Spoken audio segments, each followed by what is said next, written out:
So this is my daily tape recording. I'm trying to do just like my normal daily review, go over all my trades. I also want to do another video where I just see something on the tape and make a recording of it. I feel like I'm getting better with the tape and just want to keep talking about this stuff, whether anyone reads it or not.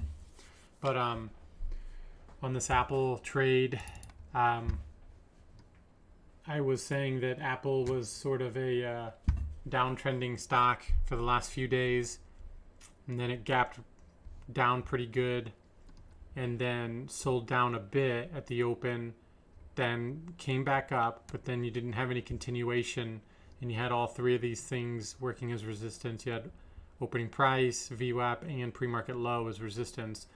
Price got back underneath that, then was pushing against low of day, really went through, flushed through that with conviction, with volume, which I really like. So that's like a nice low of day flush through.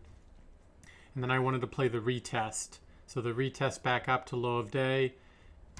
And here's where I use the tape, because so now, this one, it's right at the $0.50, 142.50 was low of day. So that's a perfect $0.50 to risk against. That's a good psychological number.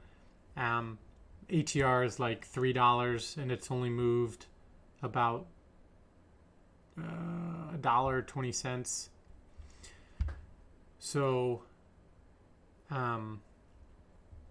what I was looking at here on the tape was, okay, price is retracing back up temporarily. My idea was that I wanted it to keep going down, right?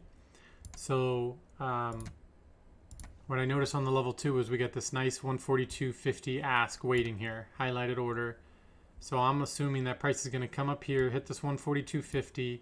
I want to see it, I want to see a big lot order come in, or big block order, and then see it maybe wick and then fail, or just immediately fail, and then see some bigger orders come in underneath it. And that'll give me conviction to then risk against 142.50 and then go for the continuation down. That's kind of what I look for here.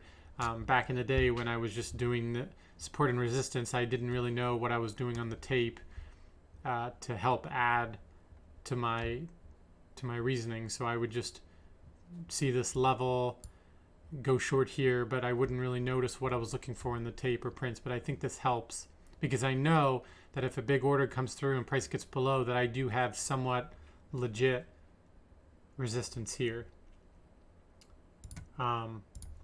So let me play the tape here. So you can see prices coming up to this 142.50. I feel like I might have clicked on another stock here. We might miss it, unfortunately.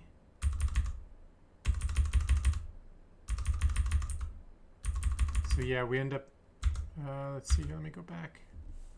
So it's still there. I haven't hit it yet. Okay, so let me back up here. Let's see if we can see it.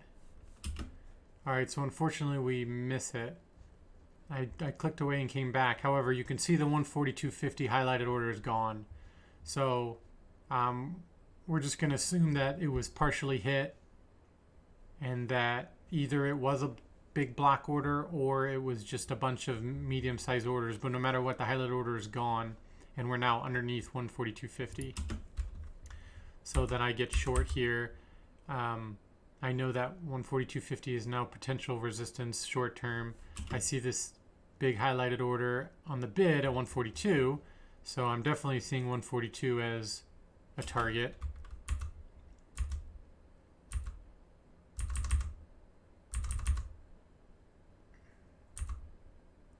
Right here, it's about to rip through it.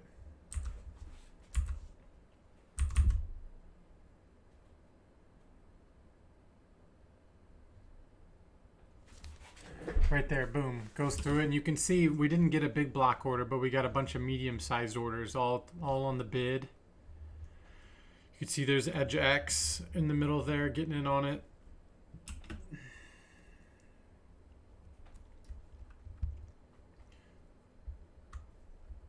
But you can see how it does struggle. So it didn't necessarily flush through it.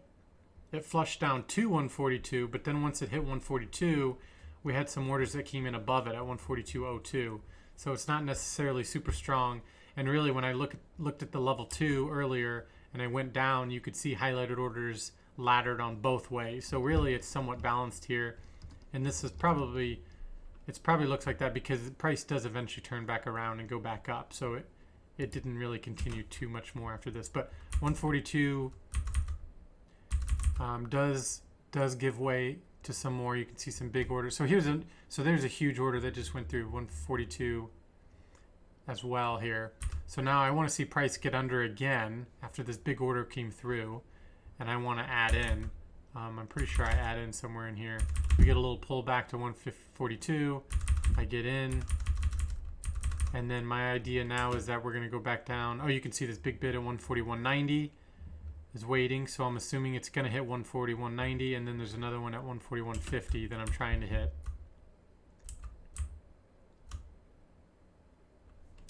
It hit the 90, flushed through that. Now we got some laddered orders at 60 cents and 50 cents here.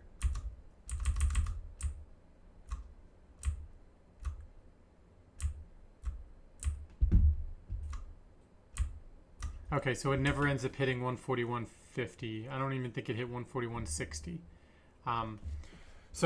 But basically what I'm trying to say was you got these whole dollars and half dollars, and then you get confirmation by seeing big highlighted orders around those levels, which is good, because then you know there's big orders that are pushing price down here, and then big orders that are either pushing down here or back to here, and it's just bouncing from big areas of liquidity back to big areas of liquidity, and that's really what you're playing. And then you got this a bit of spread, you know, like you got hits 142, spreads up about 12-13 cents, and if you can hold on, it gets back under, then continues. Every stock is a bit different with that kind of that zone area and how much it's willing to go past it. So I felt good here and I felt good here. But if you remember, there was a big 142 order that came in. And so when price came down and then came back above and pretty strong here, got above it, now was holding. And now you see another big bid at 142 now shows up again. That tells me that this 142 is pretty strong, and who knows what this thing is going to do. It could go this way or it could go this way. And so I tried a few more times and then I got out. But it really does pull the price to 142 for a while, and eventually price does end up going all the way up to VWAP. So that's all I wanted to go over. Thanks.